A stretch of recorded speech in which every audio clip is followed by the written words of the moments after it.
Now, the average person's New Year resolution is to be more physical, improve their health, maybe it's to try a new hobby or work harder at school or seek a promotion at work. Mine, however, is to replay all of the Skylanders games in a row in 2023.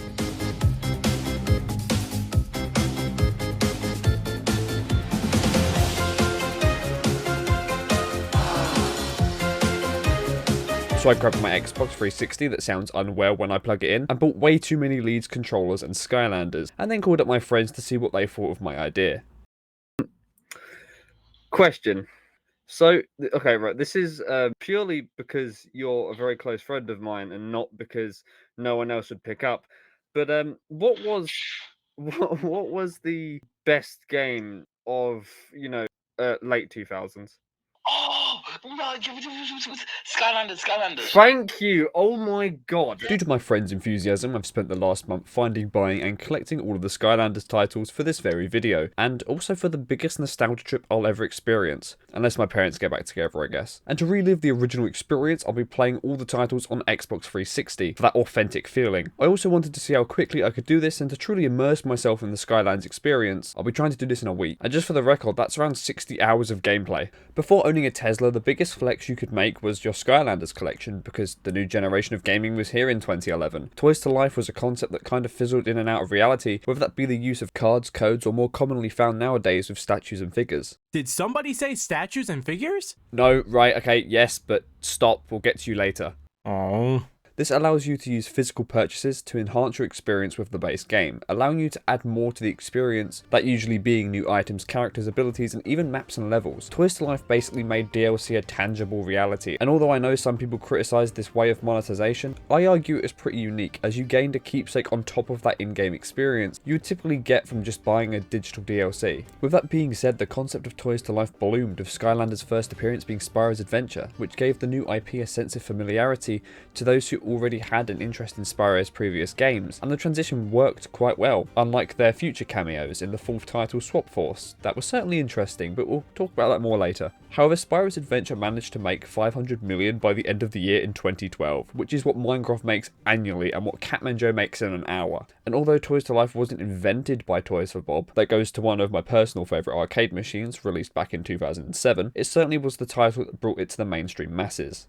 For those not familiar with the story of Skylanders, I'll explain it to you so you're up to speed. It all takes place in the fantasy world of floating islands, called Skylands, and trust me, the game is much better than the creative names, where you the player meet Master Eon and find out you're a portal master, and have the power to summon any Skylander with just a few swipes of your parents' credit card at your will. You're also introduced to a side cast that will help you get from A to B. Flynn, Callie and Hugo are here to help you navigate your path and fight the evil Emperor Chaos, who wants to make everything evil because he just kind of can and wants to. Like I said, imagination is kind of dry, but it will get better, I swear. His first action is to destroy the core of light using the darkness. But that's what brings us to the first game and what your prime objective is, and that's to find all the pieces to rebuild the ruins and rebuild the core of light. Diving onto Spyro's adventure off the bat really brings back the essence of the old 360 titles, especially for its basic colourful graphics and the absolutely hideous but charming UI. My god, it's like I've opened a Word document. What is this? I was ready to dive into this with only 3 characters, due to most of my old compatible ones being lost in time and probably hiding under my old bed somewhere, but turns out certain figures from Giants are backwards compatible. If they appeared as Spyro models, they do actually work in the game even if it is a Giants figure. So I managed to access pretty much every in-game paywall. Activision truly was ahead of its time. I see you taking notes, EA. Stop it. With very obvious plot armor, your environment seems extremely linear with narrow paths and a lack of room to experiment. And all of this was the first installation of the series, it's fun to nitpick at the obvious flaws in writing, such as gates being impossible to get past when there's a very easy way to get around them if you could only jump. And to top that off, you also arrive in a hot air balloon, so why Flynn tries to cut Uber costs, I have no idea, by dropping you 400 feet away from your actual destination. Well, I do know why. The game would be like 10 minutes otherwise. Would also save a lot of time if, all of the walking animations were cut out of the cutscenes, because it does make them 80% longer. There, I think that should do it.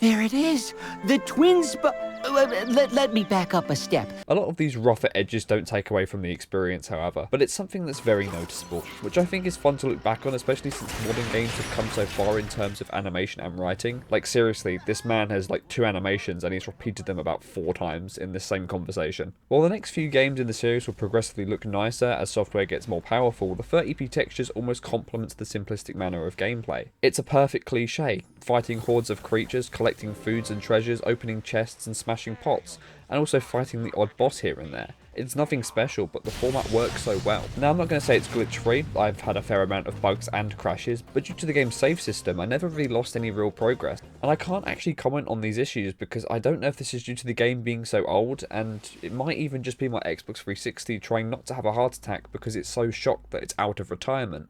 The story essentially is a massive fetch quest, and to narrow it down, you are tasked with collecting the various cores that correlate with each element. Rebuilding the ruins along the way is a relatively niche idea, but something that perfectly represents a lot of what Skylanders has to offer. Really simple but effective. And building connections to the upcoming titles such as the Arcanian Civilization, which shows up promptly in the beginning of the Return of Giants, is a really fantastic segue into the next game and doesn't feel too out of place. Though with most levels feeling like a dungeon crawler, it can be at times really tedious to navigate.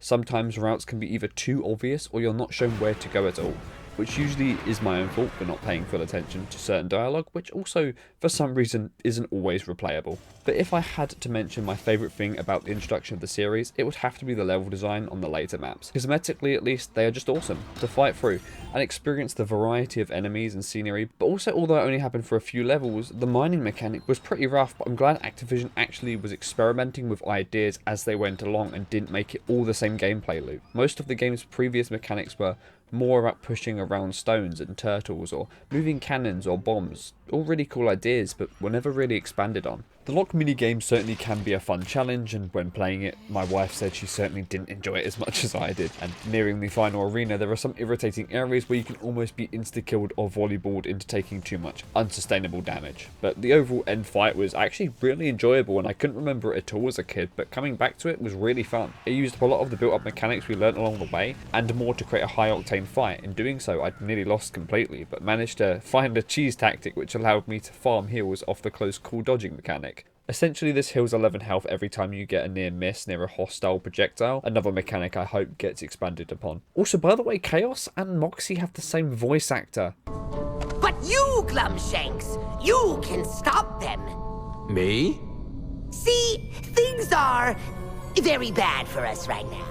But I thought you said the darkness was growing, that it didn't matter what they did. You said... You gonna finish that fucking sentence? And so does Flynn and Joe from Family Guy. What is this? With a big crayon. Hey, I like crayons. Better, stronger, bigger, better, stronger, bigger, better, stronger, bigger, better, stronger, bigger, better, stronger, bigger, better, stronger, bigger. With the popularity of Skylanders, and the millions it made, it led to the release of Giants later on the same year. Giants brought larger, more tanky characters to the game with a new story, and it's probably the most nostalgic game for me. And the title, which even included a local co-op PvP arena and a card game. Well, kinda. It also brought a lot of features that massively just improved the quality of life overall, and I think one of the best improvements was the new tutorial level, as it perfectly explains how arenas work, battle gates work, and just how elements function in the game. The initial level is also just a really good time too, which greatly ties into the Arcanian Civilization, which we only just discovered at the end of Spyros' adventure. You have trespassed on the site of our glorious temple. Return to your post at once and resume serving your Archean masters. Nothing feels too clunky, and it's really fun to just play as a more tanky playstyle. It's quite refreshing actually, because 10 minutes ago I was playing with regular Skylanders for around 10 hours, so the switch is always nice and appreciated. Lots more was added too, whether that be great announcers such as Jumpy. which is something that I hear in my head rent-free all of the time. Cleaner UI which keeps true to the Skylanders style, but also being way more polished than its previous successor. The cutscenes also look 10 times better, as well as the in-game animations. I mean, anything beats Moist Chaos. I don't know why he looked like this in the end fight of the last game. And also, with around 500 million profit, I argue that the animation should be better. Where Spyro's Adventure introduces the basic mechanics of the series, Giants does what a good sequel should do and expands upon it. Puzzles especially. Typically you would be slowly walking around pushing boulders and turtles for 10 minutes, and that's kind of what you would expect from a clunkier playstyle with bigger characters such as giants. But the puzzles feel way more fun and less like a chore by including new additions to the components, like moving platforms and just all in all making them shorter so it doesn't drain on. Also, breakable surfaces that typically require bombs or cannons can now be destroyed by giants, so things move along way more smoothly, which is important because I'm impatient and, you know, blunt force is always a good option to have. My lawyer advises me to stop telling people that. The lock minigame is still present, and although not necessarily hard, it just bores me and can slow down the pacing. However, in the hub's vendors, you can actually purchase keys that let you skip the puzzle. I enjoy this feature, except from the ice levels, which universally suck. You know, every title has a really good variety of locations and biomes, but Giant seems to have the most memorable, especially in some such as Cutthroat Carnival, a nightlife pirate bay with amazing music, or Willikin Village, a village that only comes alive when switches are pulled, swapping all the cardboard cutouts into real objects and buildings, and giving all the mannequins life. There's also a boss fight with the Jumpy Mage that actually is a really cool dynamic. It reminds me of that one Titanfall level where you get to swap between realities, which also takes place in this boss fight. We also have a whole level to play around with the Arcanian Mech too, which was only briefly used in Spyros Adventure, and also now is nowhere near as awful. The controls felt basically awful in Spyros Adventure for this, but it's a little bit more polished here. Drill X's big rig is something I think about every now and again, even before replaying it, just because of the hostility heard in the soundtrack, and on top of the absolutely iconic boss fight where you fight a machine that will literally rap at you while it tries to kill you.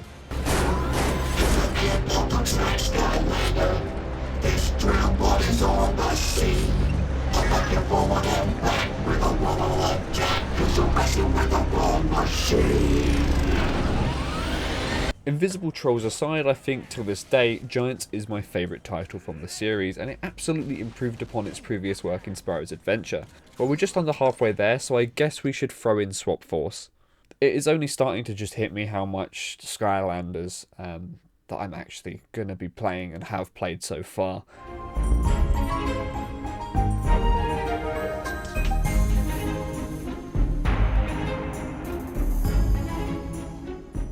Swap Force was the last game I played as a kid, so after this will all be new territory, but to quickly summarise its core features, each figure can be divided by a top and bottom half, which now leads to multi-element Skylanders. So by using the top half of a water swashbuckler and the fire half of a blast zone, you get a completely new Skylander with those two ability pools mixed. Now, obviously by being 3 games in, you can talk a lot about things going forward, downgrades and whatnot, but before I start my evaluations, I want to go over some things Activision never seems to be sure on. Throughout every game so far, they have changed the interaction button, which has definitely affected my gameplay. For example, Spyros Adventure has a toggle stick wiggle mechanic, which made it quite hard to use while in combat, and on top of that, in Giants, the button has changed to Y, well, on the Xbox controller. I'm not sure if it's my awfully off-brand Xbox controller, but it was never very responsive, so I was always spamming it to the point where it was actually painful. And now in Swap Force, it seems to have changed again to, weirdly enough, one of the bumpers. I think the developers who mapped the controls just found out that they exist, because up until this point they never really had their own use. They kind of did what the attack button did, just again. Aside from the better, more smooth movement and the character redesigns, things start to look even better for the series, with a new cast of characters and even more potential abilities for all your team.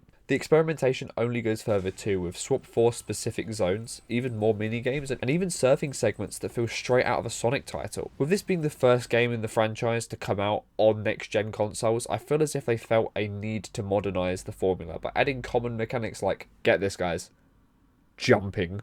You will not believe this absolutely insane technology. I didn't think we would ever get this advanced in our lives, but you can jump.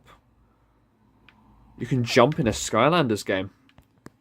Bro, what next? They're going to make like a fully electric car or... So now you can actually classify Swap Force as a 3D platformer, as opposed to the previous games that were 3D walkformers? I don't know. Amongst all the arena battles and pushing around objects as usual, the pacing feels refreshing, and these minigames and areas don't actually take away from the pacing or remove you from the gameplay itself. And on top of all of that, a more polished upgrade system has been added. All of the new animations don't endlessly loop in a cutscene. I must say I was going into Swap Force feeling quite pessimistic. Shocker. But I kept getting surprised by the amount of enemy types and boss fights that actually proved to be a good time, and some even breaking the rule of 3 that I've hated since Mario 64.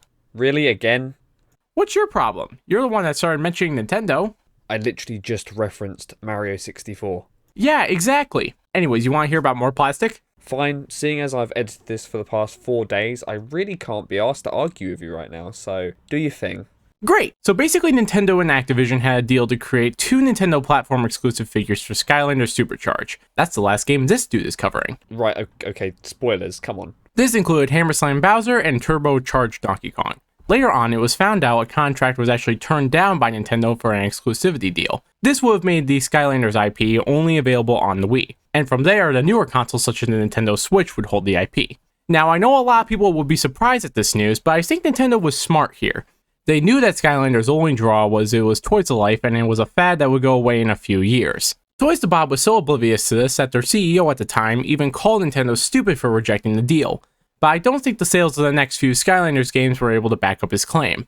Nintendo instead stuck to their line of amiibo figures that had elements of Toys to Life but were an entirely different thing. I even have a video about it on my own channel. Hey, no self-promotion, that's really messed up. Don't do that on other people's channels.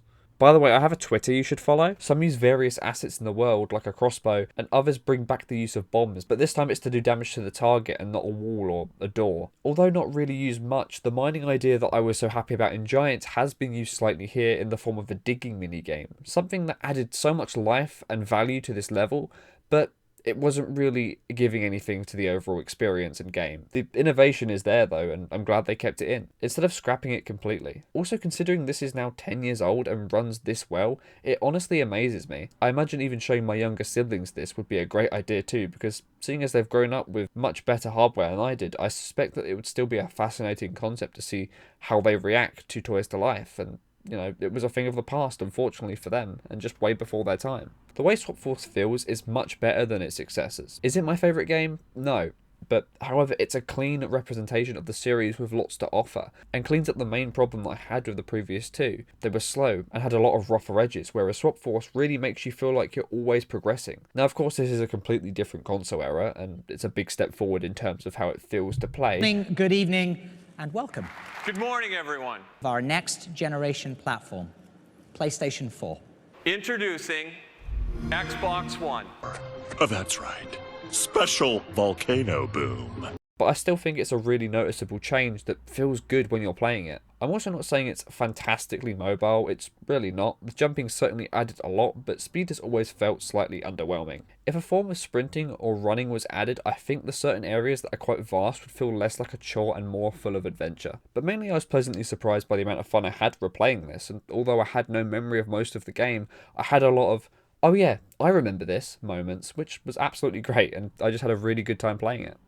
I think the other thing that makes Swap Force stand out more than most of the other games is it really emphasizes that you're fighting another Portal Master. By having Chaos's mum take the reins as the main villain near the later parts of the story, she even actually ends up going into your own portal, and if you remove your Skylander, you can actually see her in the please place your Skylander on the portal area, which is really cool, and it breaks the fourth wall in just the right way. I actually think I'd put Swap Force as a very close number 2 competitor for the best game in the series, just under Giants. But overall, I just think it was a solid experience that really added a lot to the formula, and other than that speed and the pacing that was a bit slow, it really made for a really good experience. Trap Team was made in 2014 as the 4th game in the series, which brought a new batch of characters and the addition of traps. No, not that kind. The kind that are little crystals that you can now place in the new portal. Trap Team is also the first game out of the whole series to have a completely new portal. The idea behind the crystals is so with each element there is a corresponding trap, and you may use that trap on an enemy of that element type after you defeat them. Now Trap Team is by all means not a bad game, and it's not a bad sequel, but I find it really underwhelming. If your first time playing a Skylanders title is Trap Team, I feel like it would be a really good introduction, especially for the modern player.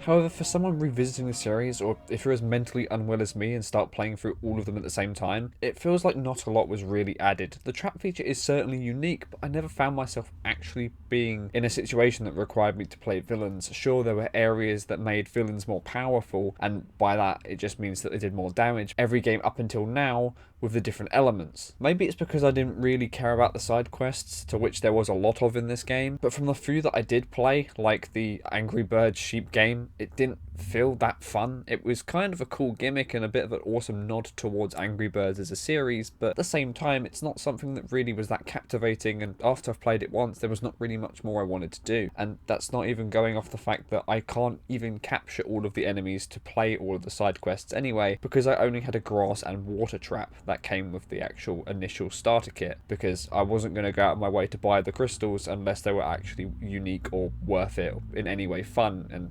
evidently they weren't that great for me. The only exception of me actually playing a villain was kind of to negate damage going towards my Skylander, to stop them from dying. They were basically digital punching bags for me, except for Chill Bill, who I mainly only kept because every now and then when I'd get slightly bored, I'd like to listen to the music, and the Chill Bill theme is kind of a tune.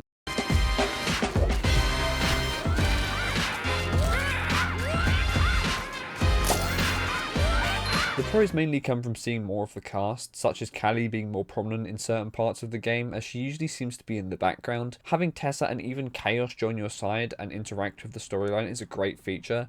That ridiculous floating freakhead the Dreamcatcher is up to.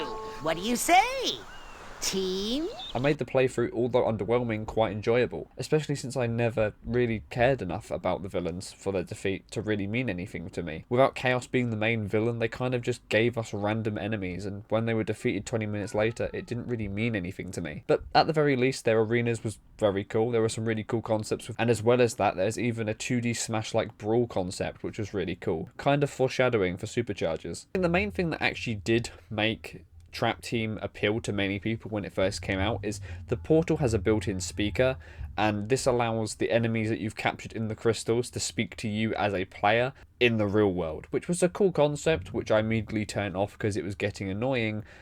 You know, I ended up just taking the crystals out so I didn't have to listen to them ramble on constantly. But at least there was a bit of innovation with the physical portals. But the thing I think that carried the game for me was the ability to play Crypt King. I ordered a character called Crypt King because he is a big motherfucker with a sword, and I think there is a bit of a life hack in general when it comes to any of your problems, is that life or anything or a character in any media or any problem you're ever having can be fixed with a sword. Batman with a sword was cooler than Batman without a sword. You name it, give them a sword, they look better, they are better, and the world will be at peace. Give everyone a sword. Hot streak.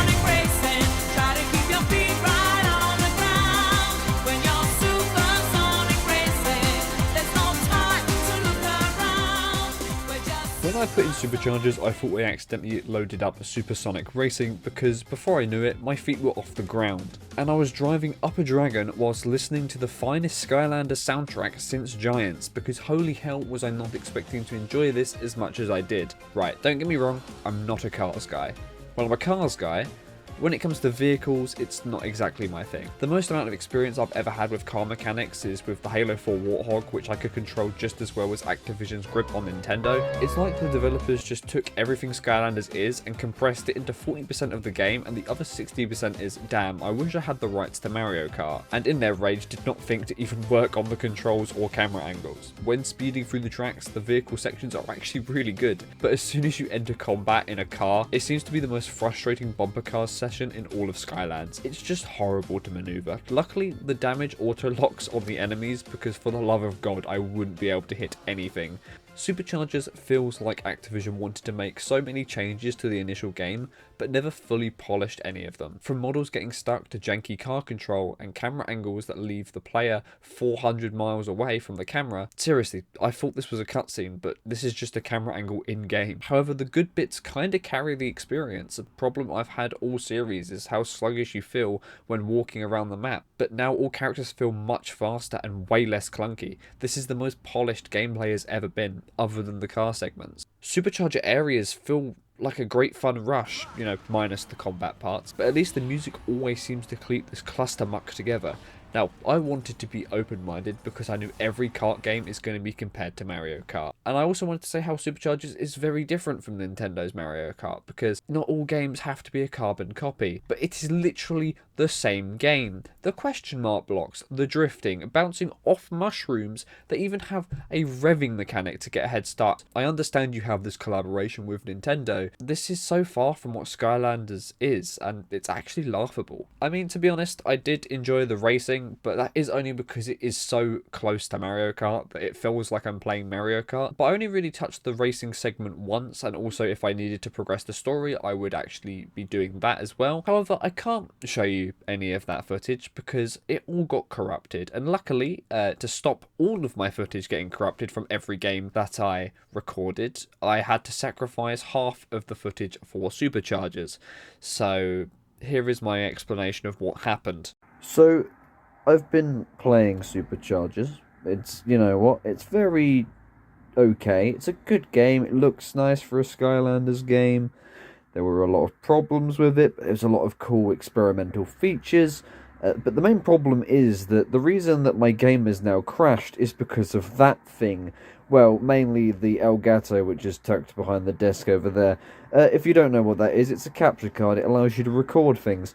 And if you're in my position, which no one is, but let me give you what has just happened. I thought the problem was to do with the cables of the Elgato capture card and it going into my PC. There was no issue, but it wasn't showing the image. I couldn't actually record anything because it was being fussy. Half of me thinks that's because I have around nearly a terabyte of Skylanders footage now on my PC, so it's probably not, you know, helping the performance. However, in doing so, you know, it was all working perfectly and doing well as it was. I then decided, you know what, I'll go down here, I'll look at the wires, make sure it isn't an external issue, so just in case it is, I can fix it and, you know, make sure it doesn't lead into any further problems. In doing so, I knock over the Xbox 360, and obviously because it was made in the year 1842, it has a lot of design flaws. The Superchargers disc fell behind the actual disc tray into the console and made probably the most ungodly noise any console or any machine has ever made. I have now taken the disc out and it looks like a vinyl record because there's so many lines in it that should not be there, and needless to say, the game is now physically unplayable, and I'm now down a Skylanders game and up a Frisbee. So yeah, I have played the entirety of the game. I just can't show you any of that. So to conclude, yes, you can play all of the Skylanders titles in a week.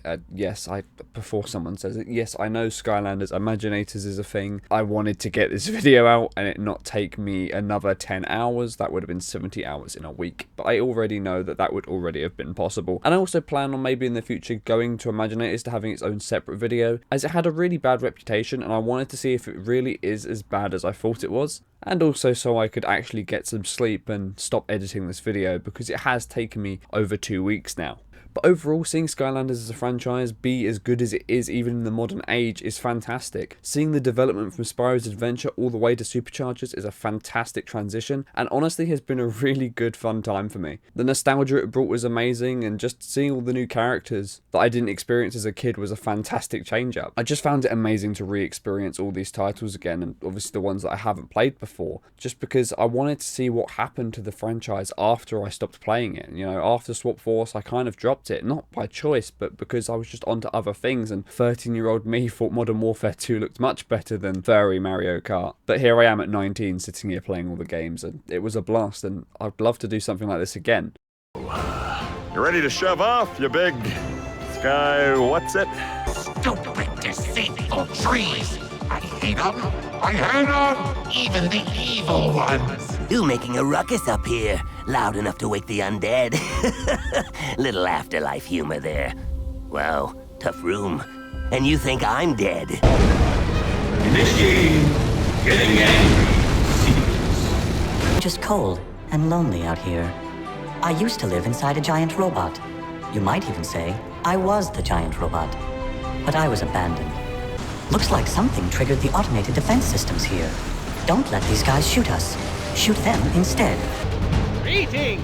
I am the Chompy Mage, and you are not a Chompy, so I don't like you.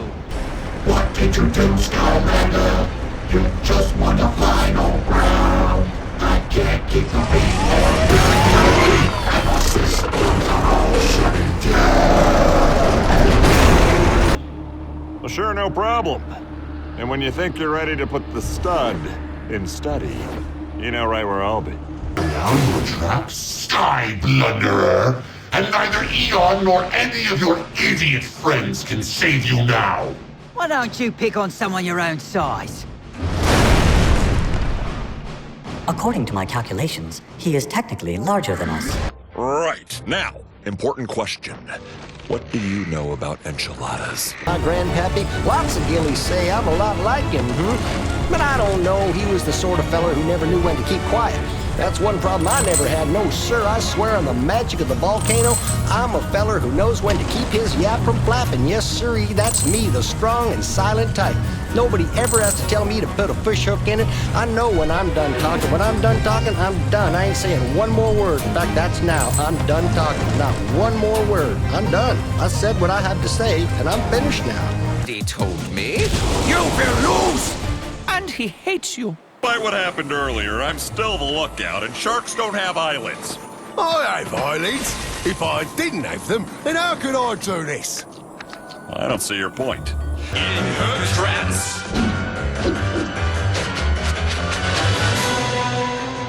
You never really had a chance. I'm the one who pulls your strings. How you doing up there, Flinster? I think I just ate my own face! What the? Hey, stranger. I'm in Tessa. Hi. Hello there. You're looking well. You're not so bad yourself. Technically, yes. Good.